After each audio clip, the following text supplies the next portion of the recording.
পাহালগামে ভয়াবহ সন্ত্রাসী হামলায় ভারত সরকার পাকিস্তানের বিরুদ্ধে কড়া পদক্ষেপ গ্রহণ করে।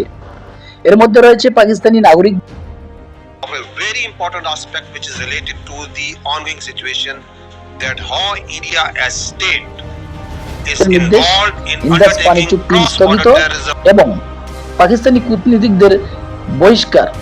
ভারতীয় সেনাবাহিনী কাশ্মীরে অভিযানের নামে সন্দেহভাজনদের বাড়িঘর ধ্বংস করে এবং ব্যাপক গ্রেপ্তার অভিযান চালায়। পাকিস্তান সরকার দাবি করে তাদের কাছে অবিশ্বাসযোগ্য গোয়েন্দা তথ্য রয়েছে যে ভারত আগামী 24 থেকে 36 ঘন্টার মধ্যে সামরিক অভিযান চালাতে পারে। পাকিস্তানের প্রতিরক্ষা মন্ত্রী খাজা মোহাম্মদ আসিফ বলেন, আমরা যে কোনো আগ্রাসনের জবাব দিতে প্রস্তুত। তিনি আরো উল্লেখ করেন, যদি পাকিস্তানের সার্বভৌমত্ব হুমকির মুখে পড়ে তাহলে তারা পারমাণবিক অস্ত্র ব্যবহারের কথাও বিবেচনা করতে পারে।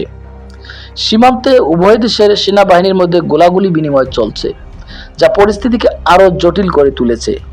বিশেষজ্ঞরা মনে করছেন এই উত্তেজনা একটি সীমিত সামরিক সংঘাতে পরিণত হতে পারে, তবে উভয় দেশের পারমাণবিক অস্ত্রের কারণে পূর্ণাঙ্গ যুদ্ধের সম্ভাবনা কম। তবে ভুল বোঝাবুঝি বা অনিচ্ছাকৃত সংঘর্ষ পরিস্থিতিকে আরো খারাপ করতে পারে। আমরা প্রস্তুত, ধৈর্যের পরীক্ষা নিও না। পাকিস্তান সেনাবাহিনীর এই হুঁশিয়ারি শুধু সামরিক প্রস্তুতির বার্তা নয়, এটি একটি রাজনৈতিক ও কূটনৈতিক সংকেত। দুই দেশের মধ্যে দীর্ঘদিনের অবিশ্বাস, সীমান্ত সংঘর্ষ এবং পারমাণবিক অস্ত্রের হুমকি পরিস্থিতিকে আরো জটিল করে তুলেছে। এই সংকটের শান্তিপূর্ণ সমাধানের জন্য আন্তর্জাতিক সম্প্রদায়ের সক্রিয় ভূমিকা এবং উভয় দেশের নেতৃত্বের বিচক্ষণতা অত্যন্ত প্রয়োজন।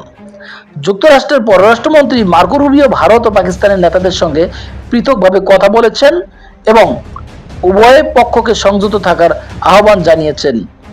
জাতিসংঘ এই পরিস্থিতি নিয়ে উদ্বেগ প্রকাশ করেছে এবং উভয় দেশকে শান্তিপূর্ণ সমাধানের পথে এগোনোর আহ্বান জানিয়েছে।